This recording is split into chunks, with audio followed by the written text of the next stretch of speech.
A tento chlapec asi má na tomto obrázku menej rokov, ako by je to zhruba zo začiatku 20. storočia.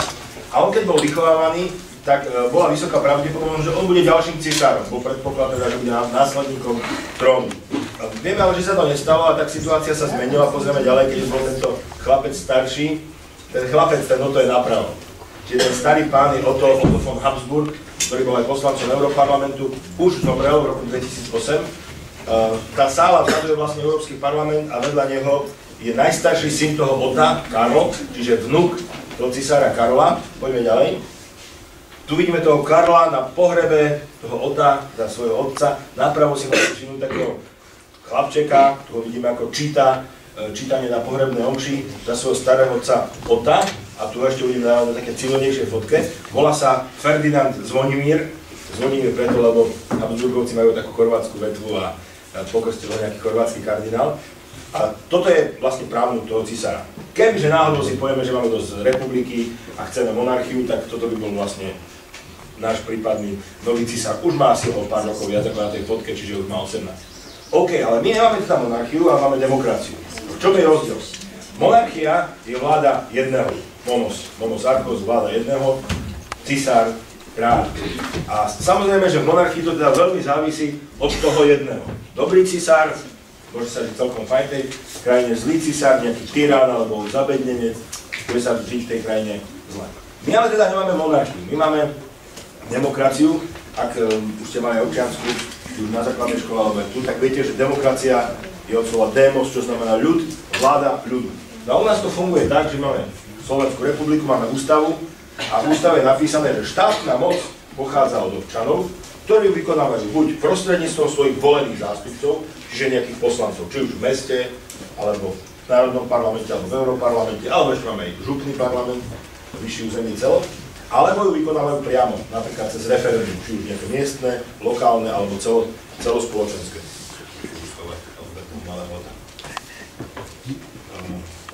Dobre. A teraz otázka je, že čo sa deje, keď sa človek pripravuje na to, že bude vládnuť v monarchii a ako sa môže pripravať na to, že bude vládnuť, uplatňovať tú štátnu moc v demokracii. Tento Otto, keď bol teda chlapec v takom školskom veku, tak jeho rodičia si povedali, že musí byť dobrý cisár a že chce, aby sa v tej krajine žilo dobre. A povedali, že je základ toho, aby rozumel tým ľuďom. A rozumieť v Rakúsku-Uhorsku znamenalo naučiť sa veľa rečí. Takže tento chlapec sa postupne do svojej dospelosti naučil 16 jazykov. Okrem takých, samozrejme, rodná nemčina, tak určite verím, že vedel aj tie jazyky také medzinárodné, ako angličtina, francúzština, ale vedel aj česky, chorvátsky, poľsky, maďarsky. Aby s každým jedným občanom v tej ríši sa mohol dohovoriť jeho vlastným jazykom, aby mu rozumel bez tlmočníka. Okrem toho, keď išiel študovať na strednú školu, tak potom maturoval podľa dvoch učebných štandardov, podľa rakúskeho aj maďarského, aby spĺňal tú vzdelanostnú úroveň v oboch častiach ríše. A nakoniec, keď zmaturoval úspešne, tak sa prihlásil na univerzitu v belgickom Levene, kde študoval politológiu a sociálne vedy. Takže toto bola príprava tohto chlapca. Možno si povedať, super, syn cisára, ten si žije, ten sa má polovačky, nejaké bály a tak ďalej. Isté, aj to muselo k tomu nejakým spôsobom patriť, ale asi nemá až tak veľa voľného času, keď sa naučil tých 16 jazykov a keď musel maturovať akoby dvakrát. A potom teda sa prihlásil na náročné štúdium. História spôsobila to, že on sa cisárom nestal. Máme teda demokraciu na Slovensku, nie sme súčasťou monarchie a v tej demokracii vládne občan. Iným spôsobom ako cisár. Ale otázka je, ako si ty, ako som ja, pripravený na to prevziať tú vládu a tú zodpovednosť. A veľakrát, a to sa netýka len vás, prichádzame k tomu, že vlastne sa nepripravujeme nijak. Pamätám si na rozhovor s jedným biskupom, ktorý bol to Robert Bezák, ešte keď bol trnavským arcibiskupom, keď sme sa rozprávali o týchto veciach a on hovoril, že vlastne je to také zvláštne, že kedysi vládli ľudia, ktorí od narodenia boli vychovaní k tomu, že budú vládnuť. Že dneska niekto, ja neviem, podniká alebo učí a zrazu ľudsk a stane sa politikom alebo dokonca prezidentom. Čo nemusí byť nutne zlé, ale je to iné. A je veľmi fajn, aby sme si uvedomili, že aj keď sa niekto stane prezidentom alebo predsedom vlády, tak nevládne tak ako monarcha, ale vlastne vládne v mene nejakých občanov a tí občania majú si naozaj voliť tých svojich zástupcov a presadzovať tie svoje názory a svoje priania a svoje záujmy najlepšie ako vedia, ale teda musia to vedieť. Poďme si to vysvetliť na nejakých iných obrázkoch. Týchto dvoch pánov asi poznáte lepšie ako toho cisára Karola. Kto sú to, viete? Vujtek. Vujtek je kto? Tréner hokejistov a napravo je Kozák a ten je tréner futbalistov. Títo ľudia to majú dosť ťažké, ja som videl také billboardy, teraz neviem, či ste si všimli s pánom Vujtekom, a je tam napísané, že každý Slovák je tréner, alebo čo Slovák, to tréner. A naozaj to tak je, že každý doma pri pive je najmúdrejší a vie presne, ako mali zvoliť stratégiu, koho mali nominovať, koho mali postaviť do útoku, ako mali zložiť útoky a tak ďalej. Takže majú to náročné títo páni, majú veľa radcov alebo veľa náhradníkov, ktorí by hneď vedeli, ako to robia. Pozrieme sa ešte na jedného pána, ktorý má takto náročné.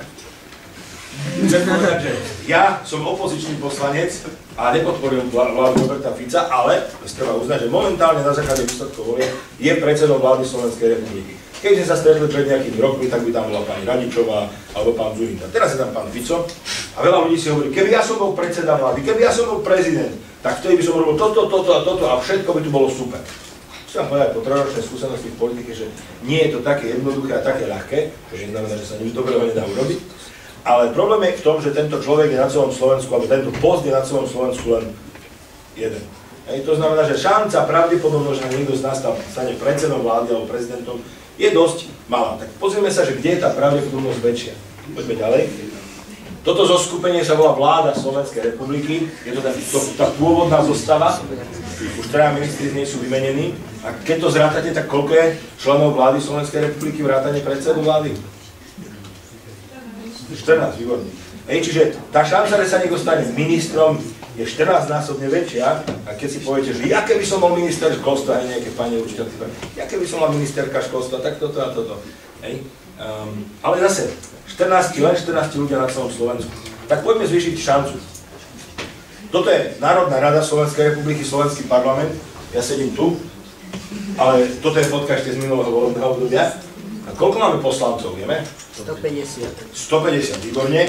Takže tá šanca ako by radov 10-násobne väčšia. Ja som jeden zo 150 poslancov, čiže 0,67% parlamentu, tu teraz vidíte. Tak to vychádza.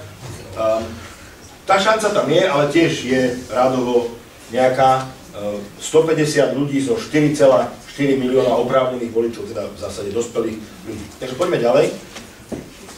Toto je Slovensko, naše okresy, my sme teraz tu, v našom Žilinskom okrese, priamo v Žiline. A na Slovensku máme zhruba 4,4 milióna oprávnených voličov, to znamená dospelých ľudí. No ono to funguje tak, že vlastne ten, kto má tú moc a môže ďalej delegovať, je vlastne občan. A skutočne sú krajiny, demokratické krajiny, kde tá váha a vplyv občanov sú vyššie. Čiže dalo by sa povedať, že viac sa to blíži k tomu ideálu demokracie. U nás je to veľakrát také, že máme pocit, že ja nezmôžem nič. Že ja som len taká malá kvapka v mori, som jeden zo 4 miliónov. Je to pravda, ale demokracia funguje inak, ako taká nejaká monokracia, monarchia napríklad. Ale funguje, má však veľké nároky. Demokracia je veľmi náročný systém. Vyžaduje, aby tí občania boli na to pripravení. Toto je jeden z dôvodov, prečo tak chodíme medzi mladých ľudí a hovoríme o tom. A chcem vám povedať taký príklad. Niekto si povie, že čo ja môžem urobiť, čo ja môžem zmeniť, tam tá vláda a parlament. Viete, kde začína politika? Politika začína za dverami môjho bytu. To, čo je v mojom byte, v mojom dome, to je v zásade moje súkromie, pokiaľ nerobím nejaké strašné vylomeniny, že som neuniesol niekoho a nedržím ho v byte, alebo netýram manželku a deti, tak v zásade nikoho do toho nič nie je, hej, ako mám upravený byt. Je to moje súkromie. Ale slovo politický znamená spoločenský. To znamená, keď vyjdem do spoločného priestoru, ktorý už nie je môj súkromný, tak to je vlastne už politika. Veľmi jednoducho, sme na ulici, ako sa tam odháňa sneh, ako sa odvyvážajú odpadky, ako sa parkuje, to všetko je politika. Toto, čo som konkrétne spomenul, komunálna miesta a potom to naberá na rozsahy. Poviem príklad mladých ľudí, ako sa z nich stali politici, takí tí komunálni, bez toho, aby v skutočnosti boli poslancami alebo čokoľvek. Bola to skupinka asi 10-15 mladých ľudí, bolo to jedno mestečko, dedinka skôr na južnom Slovensku, ale Slovenská, teda tí, ktorí rozprávajú Slováci, alebo niekde je väčšinou maďarské. A hovorili, že tak ako si prežili takú nejakú aktivizáciu, že si uvedomili, že chcú robiť dobré veci a nielen kde si sa poflakovať a pofajčievať, alebo dokonca niektorí z ich kamarátov už sa s drogami stretli a tak chceli urobiť niečo, že v tej obci, že by sa spravilo niečo pre mladých. A išli za pani starostkou, ktorá bola už nejaké volebné obdobie tam, a povedal, že chceli peniaze na také a taký park by chceli robiť pre mladých a nejakú klubovnú. Ona im povedala, no to sa nedá, na to nie sú peniaze a proste nebola ochotná, nepotrebovala.